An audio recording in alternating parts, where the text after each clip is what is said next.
Kevin Reynolds' Robin Hood, Prince of Thieves became one of the biggest box office hits of 1991. Despite a $48 million production budget, the movie grossed $390 million in theaters.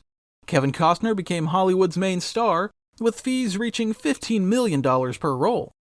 Following Robin Hood's huge box office success, Kevin became the subject of a famous joke in Hollywood. It went something like this.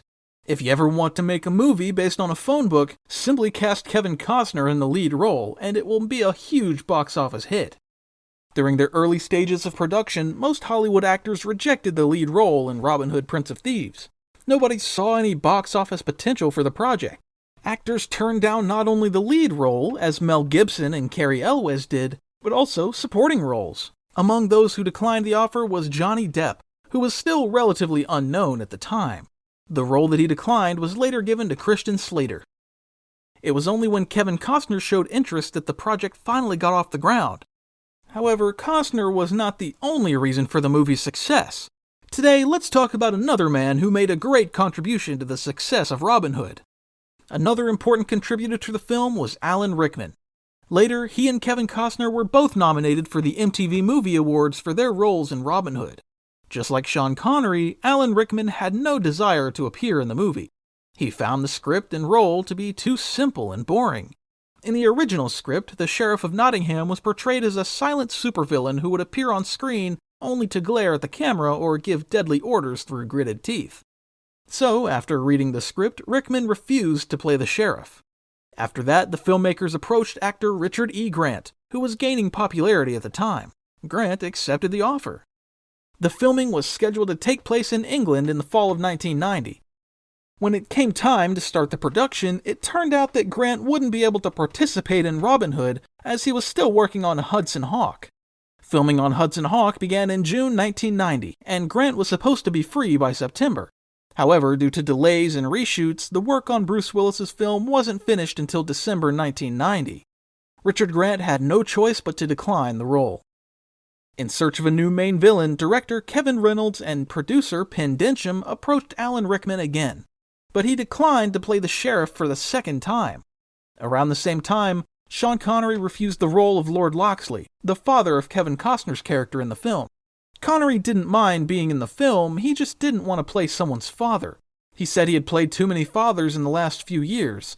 Eventually, Costner managed to convince Connery to appear in the movie as King Richard.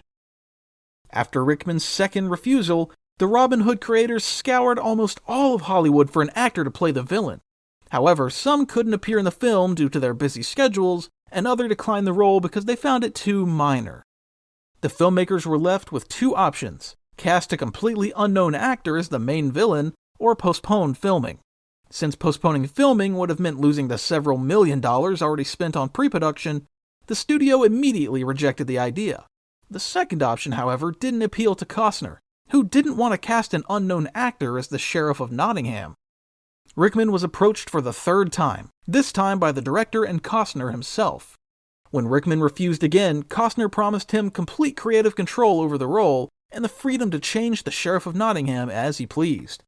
This would allow Rickman to change the character's personality and lines, and even improvise, among other things. Naturally, the actor couldn't refuse such an offer, especially given that, in addition to all the benefits, he was offered the largest payment he had ever received. Thus, Rickman's entire performance in Robin Hood was pure improvisation. The actor made up a lot of scenes on the spot, like the one where he wipes the scar off his statue. Some of Alan Rickman's lines were written by his close friend playwright Peter Barnes. Barnes found the script awful and believed it needed humor to lighten the tone. Some scenes in the film were his idea, such as the one where the sheriff arranges an appointment with two women. What's amusing is that Costner greatly reduced Rickman's role after the film's test screenings. This is because the Sheriff of Nottingham was very popular with the audience, and many thought that he was overshadowing Costner's character. The film's director, Kevin Reynolds, was upset by Costner's actions, but it didn't ruin their friendship. What did ruin it, though, was the next film they made together, Waterworld. But that is a different story. Anyway, despite Costner's actions, Robin Hood, Prince of Thieves not only became the best Robin Hood movie, but also gave us one of the best antagonists in movie history. Thanks for watching. Subscribe and stay tuned.